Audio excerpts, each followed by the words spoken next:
আসসালামু আলাইকুম রহমতুল্লাহ ওবরাকাতুহু। দেশ দেশের বাহিরে যে যে জায়গা থেকে দেখছেন সকলের প্রতি শ্রদ্ধা রেখে স্মরণ করছি, জনগণের স্বার্থে জনগণকে সচেতনমূলক কথা বলা আমাদের নৈতিক দায়িত্ব।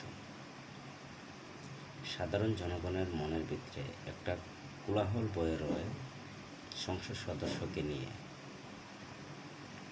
আসলে বিশেষ করে সাধারণ জনগণের প্রশ্ন থাকতেই পারে, এটা কোনো বাকবিন্ডকের কোনো কিছু এই জায়গায় নাই।